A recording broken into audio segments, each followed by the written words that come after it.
hi everyone. Welcome to another edition of the Banner Press Coaches Show. I'm Chris Wimmer with the Banner Press. I'm here as always with Brenham head football coach Glenn West. As we were just discussing before we turned on the camera, the playoff scenario for the Cubs and for the entire district is still a little bit messy. Nothing has been decided as far as the number 3 and number 4 spots go, but we were going to jump into that right off the bat. But first of all, this is our season finale edition. The last game of the regular season is coming up this coming Friday night. It seems like it always flies. The season goes so fast. Yet at the same time, the Elgin game to start the year seems like it was so long ago. Do you guys who are in the middle of it have that same feeling that it's gone fast, yet also feels like the beginning was so far away? Well, it's such an emotional roller coaster. I mean, you put so much into it. It feels like this is, yes, it's gone fast, but we're all really, really tired. There's no question about it, and I think every coach across the state is. Yeah, and like we've said many times on this show, it's been a gauntlet of a season. I've used that word I don't know how many times on this show. It's been a long season. It only gets longer from this point forward.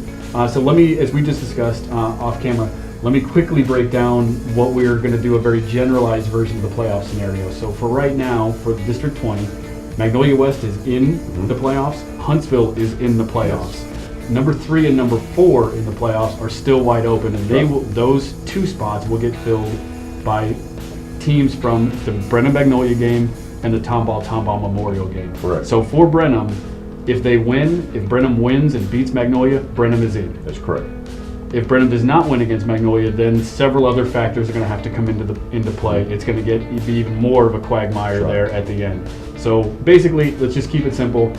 Brenham wins and it's in. Yes. That's the goal regardless. You want to win them all anyway, and there's extra incentive this time around. Right. So when you do have that extra incentive, knowing that if you win, it's clean and you're in, how do you instill that into the team? Well, we need a win.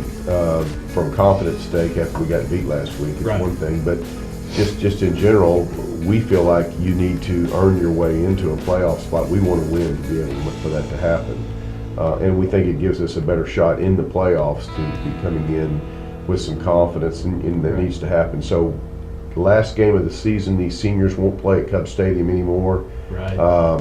You win, you're in the playoffs. I mean, there's a lot of motivation there. I would hope that there'd be a lot to play for. Yeah, you would think that if the guys should come out pretty fired up in this game. I would really hope so. You have a large senior class, a lot of senior starters, so those guys this is the last in front of the last home fans, and there's a lot riding on it. Hopefully it'd be a real emotional ball game. That's our hope. Fantastic. And so let's dive into that ball game then. You're facing Magnolia. So let's start with Magnolia's defense. It seems like the trend from what I've seen online with some of their scores and some of the stuff I've been able to see is that their defense does allow some yards and some points. So hopefully we can make the assumption, without being overly confident, that you'll be able to move the ball on offense and score. Yeah, we're going to have to because they're giving up a lot of yards and points. They're also scoring a lot of yards. Exactly. That's the flip side. Part of it's by what they do offensively. They're fast-paced, trying to get a ton of snaps in during the game. So their defense is on the field for a lot of plays. And so that's part of their issue, and you know they've gotten better. I think as the district has gone on defensively, but you know we've given up a lot too. But they're definitely an offensive football team first.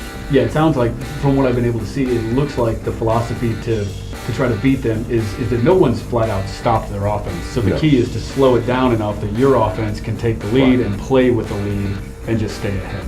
And I think it's going to be a 4-quarter game. I don't think there's any question they can score so fast. Yeah. They've got a receiver that is incredible. Yeah. And then their other receiver that was so good was moved to quarterback this year. And he's a really good athlete as well. And then they've got a running back that's a 3-year starter that's one of the leading rushers in the district. Yeah, he's leading the district right now. So all that combined means they have a very, very good offensive football. Yeah, they have the kind of the term that was coined, I think, during the Dallas Cowboys heyday of the 90s, the triplets. They have a strong quarterback, a strong running back, and a strong wide receiver. As you mentioned, Reese Mason is that quarterback. He was the second leading receiver last year, so he's a great athlete all around. Very good athlete. At quarterback, he's also their second leading rusher. He can do it all from quarterback.